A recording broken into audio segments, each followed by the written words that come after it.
हमारे तीसरे मेहमान लक्ष्मण यादव हैं और लक्ष्मण यादव, अब मैं आपसे समझना चाहता हूं। लक्ष्मण यादव दिल्ली विश्वविद्यालय में पढ़ाते हैं और काफ़ी शिक्षकों के बीच में काफ़ी सक्रिय हैं।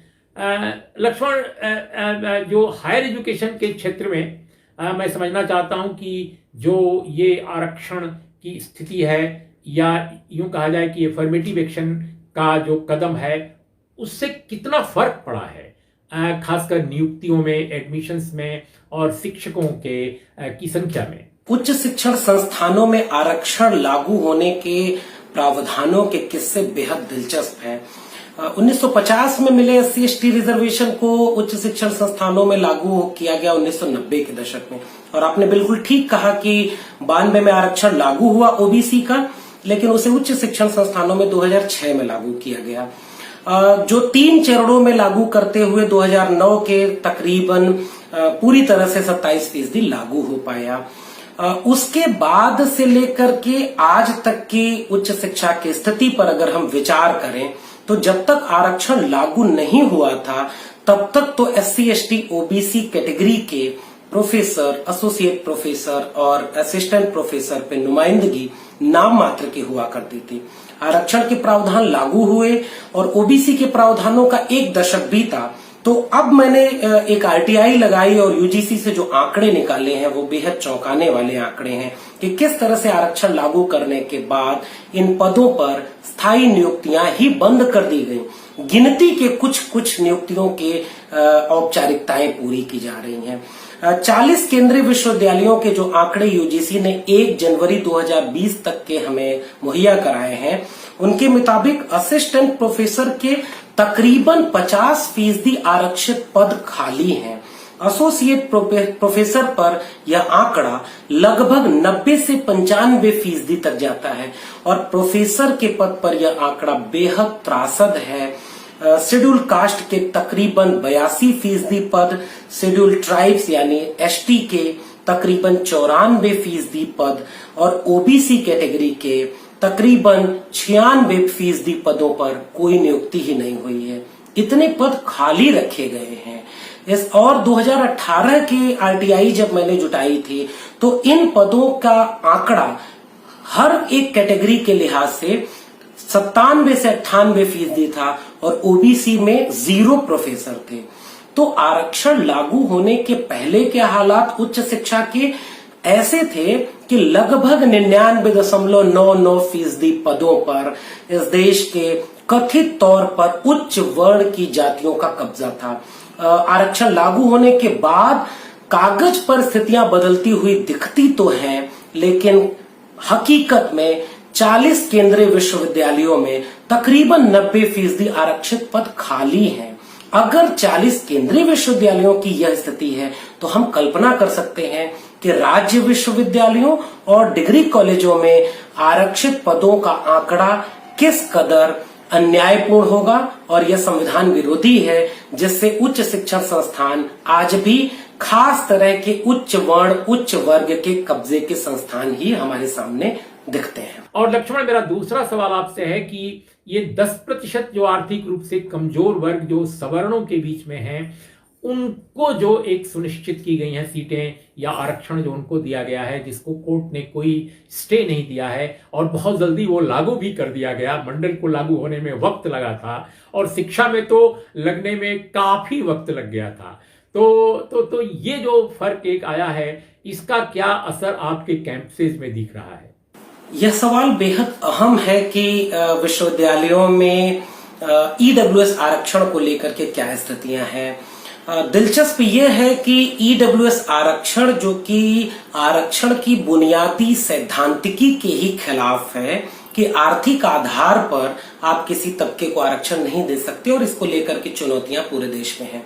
आरक्षण का बुनियादी तर्क ये कहता है कि जिस तबके की नुमाइंदगी बिल्कुल अन्यायपूर्ण स्थिति में है, हम उन्हें आरक्षित श्रेणी में डाल करके उनकी नुमाइंदगी को सुनिश्चित करेंगे, उनकी प्रतिनिधित्व और हिस्सेदारी को उस अनुपात में रखेंगे जो उनके हिस्से की है।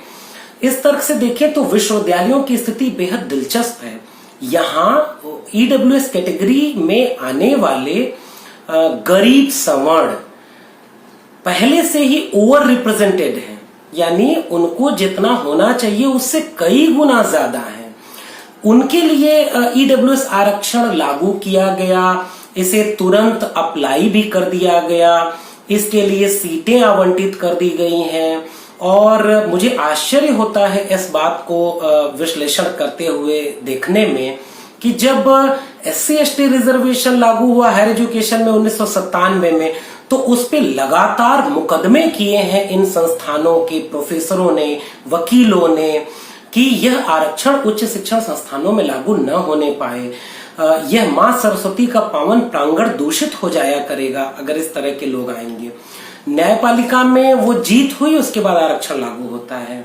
मंडल कमीशन की रिपोर्ट के समय भी देश के तमाम प्रगतिशील बुद्धिजीवी लोगों ने इसका विरोध किया था। इस लिहाज से देखें तो मुझे इस बात को कहने में कोई गुरेज नहीं है कि देश के ज्ञान के सत्ता प्रतिष्ठान, जहां से एक व्यक्ति अगर प्रोफेसर बनता है तो वह निजी तौर पर ही बदलाव का वाहक नहीं बनता।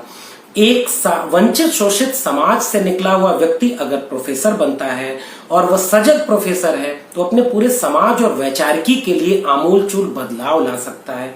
इसलिए हर तरह की प्रगतिशीलता, सेकुलरिज्म का नाम लेने वाले लोगों ने, कम्युनिस्ट पार्टियों ने, तमाम राजनीतिक धड़ों ने आरक्षण को उच्च शिक्षा में लागू किए जाने का विरोध किया है। लेकिन जब ईडब्ल्यूएस आरक्षण लागू होता है तो किसी ने इसका विरोध नहीं किया कि ये तबका तो ओवर रिप्रेजेंटेड है, लेकिन इसको आप आरक्षण क्यों दे रहे हैं। मैं जब अपने आंकड़े को देखता हूं तो इसमें जो अभी की स्थितियां हैं उनमें 90 to 95% जो काम कर रहे लोग हैं वो उसी तबके से आते हैं जिस तबके के लिए ईडब्ल्यूएस आरक्षण का प्रावधान किया गया। तो यह तर्क ही अनूठा है कि एक तरफ समाज में सबकी हिस्सेदारी सुनिश्चित करने के लिए हम बुनियादी तौर पर यह मानते हैं कि शिक्षा तक हर तबके की पहुंच सुनिश्चित हो। दलित, पिछड़े, आदिवासी, पसमानदा और महिलाएं 90 के दशक के पहले तक तो ये विश्वविद्यालयों की दहलीज तक ही नहीं पहुंच पाए, लेकिन जब ये आना शुरू होते हैं तो आज भी मैं दावे के साथ कहता हूं कि पूरे देश के किसी भी अकादमिक संस्थान का रोस्टर सही नहीं बनाया जाता। उसमें लगातार छेड़खानी की जाती है कि दलित, पिछड़े, आदिवासियों की नुमाइंदगी सुनिश्चित न हो।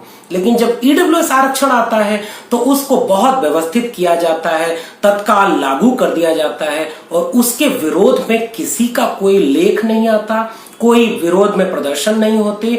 तो यह एक बौद्धिक तबके की अपनी विश्वसनीयता पर गहरा प्रश्न चिन्ह खड़ा करता है।